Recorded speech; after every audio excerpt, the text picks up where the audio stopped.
মোবাইলের data connection on করে আমরা কিন্তু অনেক সময় অনেক কাজ করতে থাকি, তখন যদি হুট করে একটা কল চলে আসে আমাদের ডাটা কানেকশনটা কিন্তু অফ হয়ে যায়। তো এটা কিন্তু একটা বড় প্রবলেম। দেখা যায় যে আমরা অনেক সময় ওয়েবসাইটের ভিতরে গুরুত্বপূর্ণ কোনো কাজ করে থাকি, সেই সময় হুট করে একটা কল আসলো আর আমাদের ডাটা কানেকশনটা অফ হয়ে গেল, এটা কিন্তু বড় একটা প্রবলেম। তো এটার সমাধান কি আমি আপনাদেরকে দেখিয়ে দিচ্ছি। তো এরকম ইম্পর্টেন্ট ভিডিও পাওয়ার জন্য আমার পেজটাকে ফলো দিয়ে রাখবেন, আর যারা ইউটিউব থেকে দেখছেন আমার চ্যানেলটাকে সাবস্ক্রাইব করে রাখবেন। তো এই কাজটা করার জন্য আমরা মোবাইলের সেটিংস অপশনে চলে আসবো, দেন এখানে কানেকশনের উপরে একটা ক্লিক করব, তারপরে এখানে মোবাইল নেটওয়ার্ক এটার উপরে একটা ক্লিক করে দিব, তারপর এখান থেকে অ্যাক্সেস পয়েন্ট নেমস এখানে একটা ক্লিক করব, দেন এখানে যে সিমটা করবেন সেই সিমটা সিলেক্ট করে নেবেন। তো আমি এই সিমটাতেই করব, তো এখানে একটা ক্লিক করব।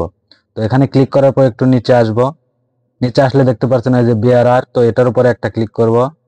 তারপরে এই যে এখানে দেখেন আপনাদের আনস্পেসিফিকেট এটা সিলেক্ট করা থাকতে পারে, তো আপনারা কি করবেন এই যে নিচে 2 নাম্বারটা এলটিই এটা সিলেক্ট করে দিবেন, তারপরে উপরের কার্ডটা এটা আনসিলেক্ট করে দিবেন, দেওয়ার পর এখান থেকে এটা ওকে করে দিবেন। ওকে করে দেওয়ার পর এখানে 3 ডট লাইন দেখছেন, এখানে একটা ক্লিক করবেন।